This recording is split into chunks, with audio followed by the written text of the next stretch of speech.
Good day. This is Global Watch on your digital first Pan-African news network, TOS Television. I am Abigail Okwade. We begin today on security matters. President Joe Biden is set to withdraw all U.S. troops from Afghanistan by September 11th, which is the 20th anniversary of the Trade Center terrorist attack on America. Biden's decision set a firm end to 2 decades of war that killed more than 2,200 U.S. troops, wounded 20,000, and cost as much as $1 trillion. The conflict largely crippled al-Qaeda and led to the death of Osama bin Laden, the architect of the September 11 attacks. Biden will lay out his vision for the way forward in Afghanistan and the timeline for the withdrawal in remarks on Wednesday afternoon, the White House said. Punctuating the nearly 2 decades U.S. troops have fought and died in Afghanistan, the president will then visit Section 60 of Arlington National Cemetery to honor the sacrifice of those who died in recent American conflicts. According to the administration official, the only U.S. forces remaining in Afghanistan will be those needed to protect diplomats there. No exact number was provided, but officials said there are hundreds more in Afghanistan than the official 2,500 number. Still with the United States, congressional aides have disclosed the Biden administration is proceeding with the controversial sale of F-35 drones and bombs worth $23 billion worth to the United Arab Emirates. A State Department representative said the administration would move forward with the proposed sales as they continue reviewing details and consulting with the UAE on the use of the arms. The sale was first crafted under the Trump administration in November. The administration told Congress it had approved the U.S. sale to the UAE as a side deal to the Abraham Accords, a U.S. brokered agreement in which the UAE agreed to help normalize relations with Israel. The Biden administration announced the review in late January, and the UAE said then it had anticipated the review and welcomed joint efforts to de-escalate tensions and renewed regional dialogue. According to the State Department spokesperson, the estimated delivery date on the weapon sales were for after 2025 or later if implemented. Now to Iran, President Hassan Rouhani on Wednesday said uranium up to 60% purity is a response to the sabotage at its key nuclear facility, adding it had no intention of building a nuclear weapon. Iran said it would begin enriching uranium at 60% and would activate 1,000 advanced centrifuge machines at the site after an explosion at its Natanz uranium enrichment site on Sunday, which it blamed on Israel. Israel has not formally commented on the matter. Rouhani, echoing Iran's stance for decades, said Tehran had no intention to obtain or develop nuclear weapons. Washington called Iran's announcement provocative and said the U.S. administration was concerned, adding it called into question Tehran's seriousness on nuclear talks. The International Atomic Energy Agency, the UN nuclear watchdog, said on Tuesday it had been informed of Iran's decision in an apparent bid to heap pressure on U.S. President Joe Biden administration that it is willing to revive the accord. Iran in recent months had raised enrichment to 20% purity, a level where uranium is considered to be highly enriched. The resignations of Chief Tim Cannon and Officer Kim Porter from the Brooklyn Center who shot dead Dante Wright, a black motorist in Minnesota, have failed to end clashes between the police and protesters for a third night. Kim Porter said she shot Dante Wright accidentally, having mistakenly drawn her gun instead of her taser. Speaking to reporters earlier, Brooklyn Center Mayor Mike Elliott said he had appointed 19-year-old veteran Tony to take over from Tim Cannon. The mayor said Kim Porter's leaving would bring some calm to the community. We want to send a message to the community that we are taking this seriously, he added. In one sentence resignation letter to city officials, Mrs. Porter wrote she loved every minute of being a police officer, but believes it is the best interest of the community, the department, and her fellow police officers.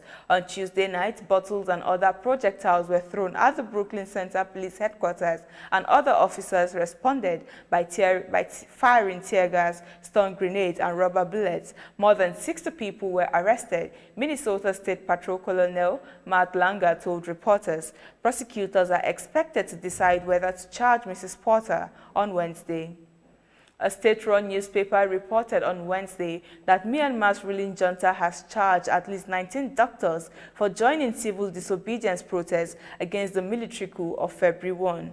Doctors, nurses, and medical students have marched and joined the demonstrations to show they are against the military takeover that overthrew Aung San Suu Kyi's democratically elected government and put an end to Myanmar's progress. The newspaper disclosed that the doctors are being charged for supporting and participating in the civil disobedience movement with the aim of deteriorating the state administrative machinery. The military have already issued arrest warrants for 100 people in the fields of literature, film, theater, arts, music, and journalism for spreading information that undermines the stability and the rule of law of the country. The people continued protest on Wednesday as they boycotted the official celebration of Yang, a time for family reunions and merrymaking. They were asked not to celebrate the country's traditional New Year, saying it would be disrespectful to fallen martyrs to celebrate the festival. According to the Assistant Association for Political Prisoners, the military have killed 714 people as a response to the anti-coup protests. You are watching Global Watch. More stories after the break. Just stay tuned.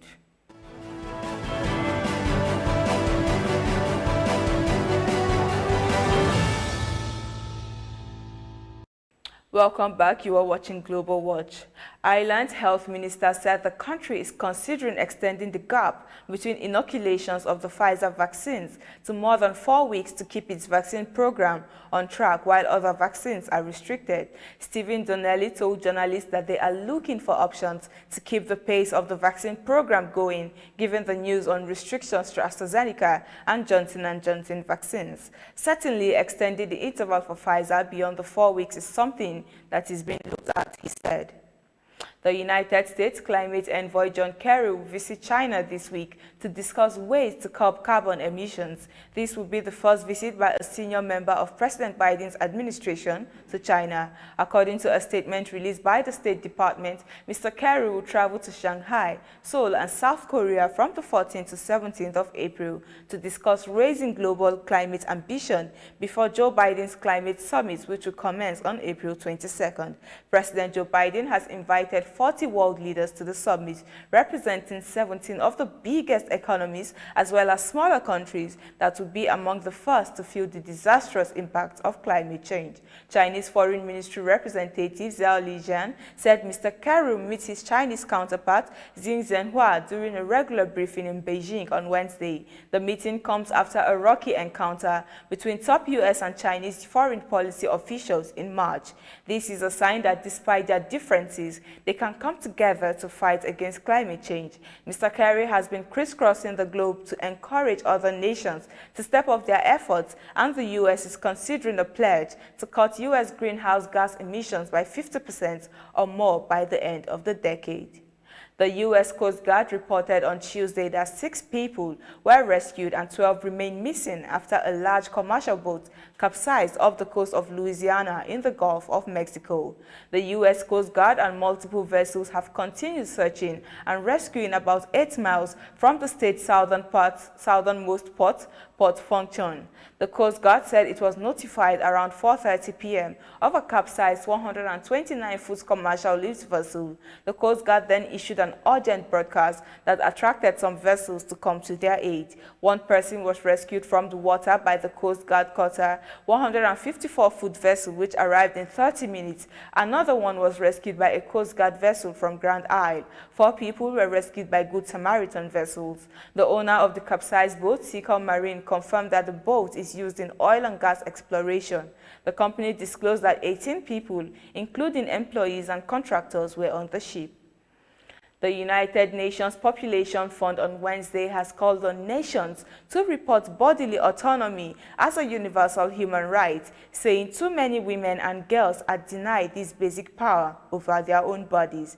In a new UNFPA report, My Own Body is Mine, that reviewed data from nearly 60 countries, found that nearly half of the women lack the power to make their own decisions about their health care, whether or not to use their health care, contraception, or have sexual intercourse with a partner, despite constitutional guarantees of gender equality in many countries. The report says on average, women globally enjoy only 75% of the legal rights of men.